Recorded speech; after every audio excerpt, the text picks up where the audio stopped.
नमस्कार दोस्तों, मैं हूं मनीष। आपका स्वागत है हॉन्टेड वर्ल्ड की दुनिया में।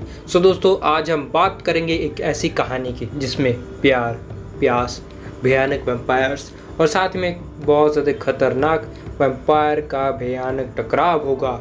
हम बात कर रहे हैं अंडरवर्ल्ड एवोल्यूशन 2006 के बारे में। अंडरवर्ल्ड सीरीज़ की दूसरी फिल्म। अगर आपने पहला भाग नहीं देखा है तो आप जानते ही होंगे, ये कहानी एक सदियों पुराने युद्ध की एक तरफ है, यानी कि वैम्पायर्स की लड़ाई, और दूसरी ओर वैम्पायर्स के यानी लाइफलाइन के बारे में। चलिए बिना वक्त गवाए उतरें हम इस खूनी दुनिया में जहाँ कोई इंसान नहीं, सिर्फ शिकारी हैं और उनका शिकार। तो दोस्तों, शुरुआत होती है, कहानी होती है 1402 ईस्वी में, जहाँ हम देखते हैं दो भाई मार्क्स और विलियम।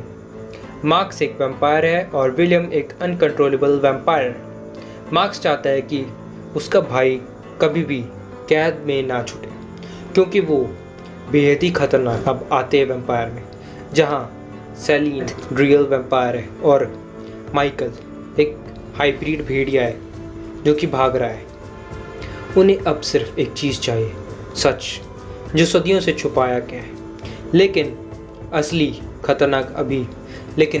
खतरा अभी शुरू होता है।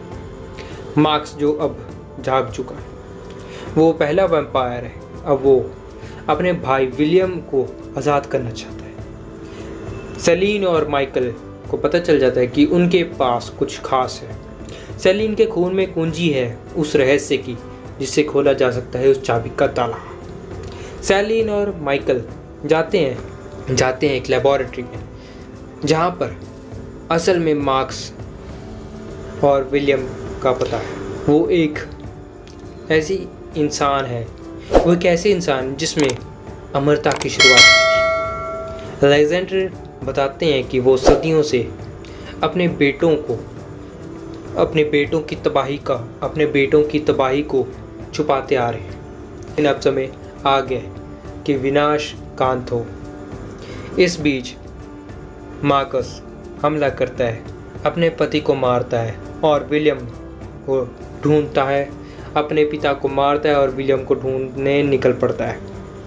सेलिन को अब एक नया गिफ्ट मिलता है, अलेक्जेंडर का खून, जिससे वो बहुत ही ताकतवर बन जाती है। अब सेलिन माइकल के पास अब बस एक ही रास्ता है। मार्क्स के पास विलियम को रोकने का एक ही रास्ता है, चाहे उसकी कीमत खूनी जान की हो क्यों ना हो। फिल्म के क्लाइमैक्स भयानक और तेज रफ्तार में है। एक वीरान जगह है जहाँ विलियम और आज़ाद कर दिया गया है। सेलिन, माइकल और मार्क्स के बीच शुरू होती है अंतिम युद्ध। माइकल लड़ता है विलियम से। एक हाइब्रिड और एक आदिकालिक लाइन के बीच खूनी लड़ाई होती है। दूसरी तरफ सेलिन और मार्क्स के बीच टकराव होता है। कांच, खून और आग की बारिश होती है। आखिर माइकल मार देता है विलियम को और सेलिन एक विभीषण लड़ाई के बाद मार्कस को भी मार देती है, एक हेलीकॉप्टर ब्लेड के टकराव से। अब सब खत्म हो चुका था, लेकिन एक बात रह जाती है। सेलिन अब धूप में चल सकती है, क्योंकि अब वो एक इंसान नहीं, ना ही सिर्फ एम्पायर, वो एक और भी कुछ नया जान चुकी है, मतलब एक नई चीज़ बन चुकी है। दोस्तों, ये थी अंडरवर्ल्ड एवोल्यूशन की एक भयानक कहानी।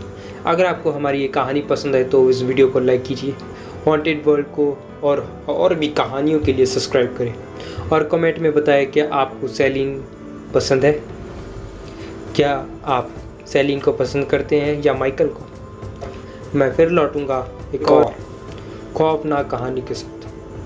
तब तक याद रहे, अंधेरे में जो छुपा है वो हमेशा इंसान नहीं होता, कभी कभी वो मौत से भी भयानक और खतरनाक होता है। Signing off, haunted by Manish.